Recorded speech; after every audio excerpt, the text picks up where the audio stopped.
السلام علیکم، امید کرتا ہوں کہ آپ سب ٹھیک ہوں گے۔ مجاہد یوسف سے ولاگ میں آپ سب کو خوش آمدید کہتا ہوں۔ آج کی ٹاپک منفی سوچ رکھنے والے افراد کے بارے میں ہے۔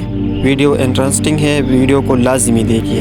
پہلی بات، منفی سوچ رکھنے والے افراد نہ خود کبھی کامیاب ہو سکتے ہیں اور نہ ہی دوسروں کو کامیاب ہونے دیتے ہیں۔ ان کی زندگی منفی سوچ، خیالات اور جذبات سے بھری ہوتی ہے جو ان کی تمام ذہنی و جسمانی توانائی کو کھا جاتی ہے، جس کی باعث اپنی زندگی میں کچھ بھی اچھا نہیں کر سکتے۔ یہی نہیں، یہ اپنے آس پاس موجود افراد کو بھی اپنی منقیت پرستی کا شکار بناتے ہیں، جس کے باعث دیگر افراد بھی ان کے خیالات کی شرانگیزی کے باعث ناکام اور مایوس ہو جاتے ہیں۔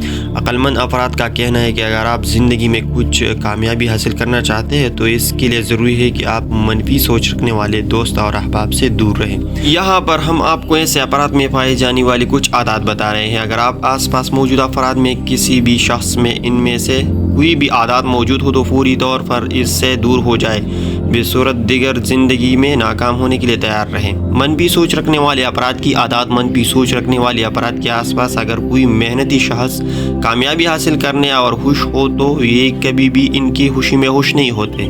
یہ کبھی بھی خود کو غلط نہیں سمجھتے، اپنی غلطی ماننے کے بجائے ہمیشہ دوسروں کو الزام دیتے۔ حیثیت پرست افراد مباحثہ کرنے کے بجائے ہمیشہ اپنی رائے کو حرف آخر سمجھتے اور ہمیشہ بحث جیتنا چاہتے ہیں۔ یہ لوگ سے مدد اور فائدہ حاصل کرنے میں کوئی عار محسوس نہیں کرتا، مگر جب ان میں سے مدد مانگی جائے تو یہ کبھی کسی کام نہیں آتے۔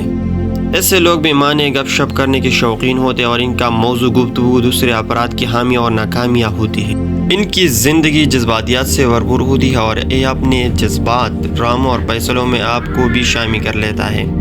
منفی سوچ رکھنے والے افراد آس پاس موجود افراد کو بھی اپنے کنٹرول میں رکھنا چاہتے ہیں اور اگر آپ ان کی مرضی کے خلاف کچھ کرنا چاہتے ہیں تو انہیں سخت ناگوار گزارتا ہے۔ کہیں آپ کا شمار بھی منفی سوچ رکھنے والے افراد میں تو نہیں ہوتا؟ اگر آپ کو یہ خبر پسند نہیں آئی تو برائے مہربانی نیچے کمنٹس میں اپنی رائے کا اظہار ضرور کریں۔ شکریہ۔